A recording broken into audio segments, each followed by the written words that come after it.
regresso agora à mesa, Germano. Vamos recordar as eleições de 2024 nos Estados Unidos, as que deram a vitória ao atual presidente Donald Trump, num gráfico que mostra como votaram os vários segmentos da população habilitada para votar, os eleitores, portanto, e como se repartiram entre Donald Trump e Kamala Harris. Esta memória hoje vem a propósito do quê, exatamente? Vale muito a pena porque dia a dia agora vou detalhar quais são as perspectivas para as intercalares e qual é um pouco o retrato, a radiografia do problema e da desaprovação de Trump. E é muito impressionante olhar para isto, porque, Pedro, há 1 ano e meio nem isso, 59% dos homens brancos votaram em Trump, hoje o apoio dos homens brancos é muito menor em Trump. As mulheres brancas, 53%, hoje esse apoio é claramente abaixo de 50%. 24% dos homens negros, bem abaixo, 9% das mulheres negras, foi o único segmento em que ele não teve alguma atração. 47%, quase metade dos homens latinos votaram em Trump. Posso dizer que neste indicador, Trump tem um valor menos de metade neste momento, e nas mulheres latinas 38%, bem menos de metade, cerca só de 1/3. Isto num ano e meio. E, portanto, diria que se fossem hoje as eleições presidenciais, ainda não sabemos quem é que é o candidato democrata, Trump não teria certamente estes resultados. O que é que isto vai contar nas intercalares? Contará coisas diferentes em estados diferentes, como ao longo dos próximos dias vou explicar. Bom, continuando nos Estados Unidos, o secretário de Estado americano, Marco Rubio, parece finalmente ter assumido a liderança das negociações com o Irão e para pôr fim ao conflito no Médio Oriente. Nem sabemos muito bem onde é que anda J.D. Vance nesta altura, não o temos praticamente visto, e até porque Rubio é esse o papel dele, é o chefe da diplomacia americana. Mas Rubio diz querer que as coisas fiquem como dantes no Médio Oriente. E isso, depois do que aconteceu nestes 3 meses, é muito difícil. É impressionante. Como dantes não ficaria, olha, pelo menos para os mais de 3 mil civis iranianos perderam a vida. Para isso, para eles não fica, não é? Também não ficam na relação entre Irão e os países do Golfo. E há também uma espécie de divisão entre os países do Golfo sobre como lidar com isso. Emirados Árabes Unidos claramente escolheu a via dos Estados Unidos e Israel. A Arábia Saudita escolheu travar a via da aproximação de Israel, portanto já sinalizou Trump, esqueça insistir isso de pôr-nos todos nos acordos de Abraão. Não vai acontecer enquanto houver aquilo que está a acontecer na Palestina. E, portanto, isso acentuou divisões que estavam a reduzir antes de 7 de outubro e mesmo depois de 7 de outubro num determinado processo. E depois Hormuz, ou seja, será que Rubio está a falar de Hormuz? Ou seja, será que nos vai dizer que quando resolver Hormuz podem sair? Bom, se assim for, é uma derrota tremenda para os Estados Unidos. E é isso que alguns senadores republicanos disseram a Trump, e é também por isso que Trump diz que precisa de uns dias para pensar se vai assinar um memorando. Há, neste momento, um descontrolo na administração de Trump. É certo que muita gente se confunde porque vê uma publicação qualquer de Trump a dizer que o Irão está desesperado e que isto está quase feito. Mas, com o passar dos dias, já quase ninguém acredita. O que dá a ideia é que esse tipo de declarações depois vai atrasando também as próprias decisões e aquilo que podiam ser cedências por parte do Irão e que não têm acontecido. Trouxeste uma curiosidade muito engraçada esta noite. As lideranças que no continente asiático duram uma vida.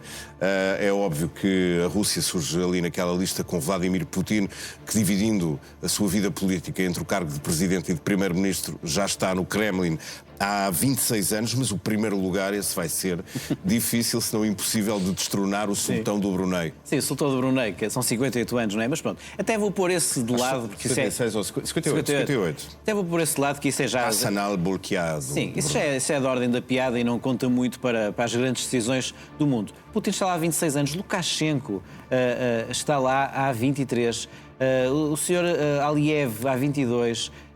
quer dizer, há uma propensão, também com 27 anos não consigo ver quem é, mas ali mais à esquerda, há uma propensão naquela zona para isso.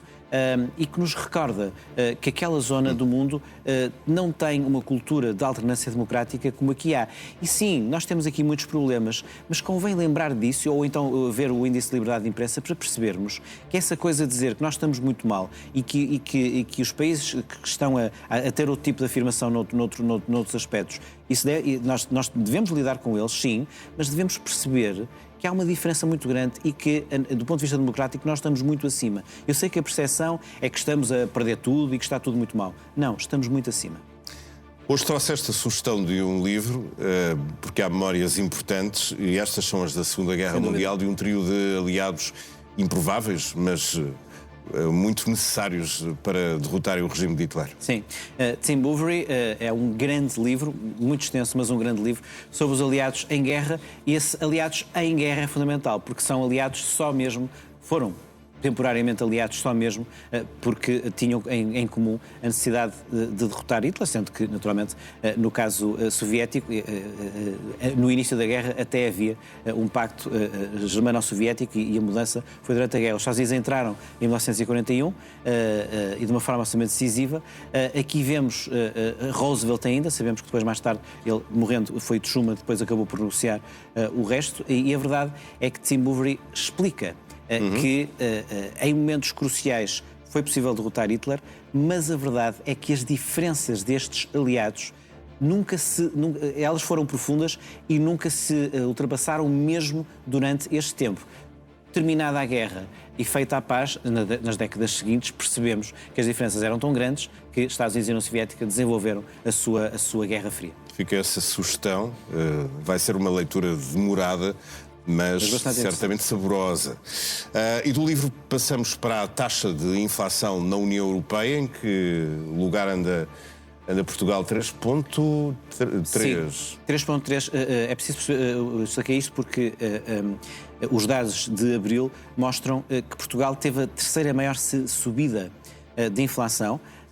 Portugal está, neste momento, mais ou menos... Terceiro da zona euro, mais sim, alto. Não, a maior subida, mas em termos de inflação, Portugal está mais ou menos na média europeia. É, a par da Estónia, o país que tem a inflação mais parecida com a média europeia. E, portanto, estamos muito melhor em termos de inflação do que está a Roménia, a Bulgária, a Croácia, Luxemburgo, Lituânia, a Grécia, a Bélgica, muitos outros países.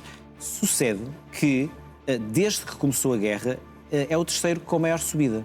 Isto o que é que nos indica, Pedro? Nós estamos muito expostos à questão dos combustíveis, também pela questão fiscal, como aqui o Pedro Cisa Vieira bem explicou há uns tempos.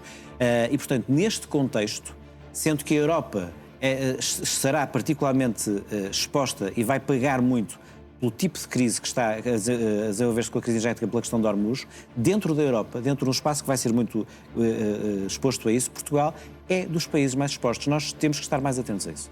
Vamos passar agora para um artigo trazido numa das últimas edições da revista Economist. O artigo chama-se O Plano B, com aquilo que pode ser a NATO se os Estados Unidos desistirem em definitivo dos seus aliados. O que é que consta nesta escrita? Essencialmente, resolver a questão do comando militar europeu, que até agora tem sido num jornal americano e isso vai acabar. E, portanto, Alemanha, Reino Unido e França têm que se entender. Aumento mais organizado e articulado de capacidades dos Estados-membros a nível militar e aquilo que há bocado estamos a falar, a questão nuclear, que tão cedo não estará resolvida na Europa.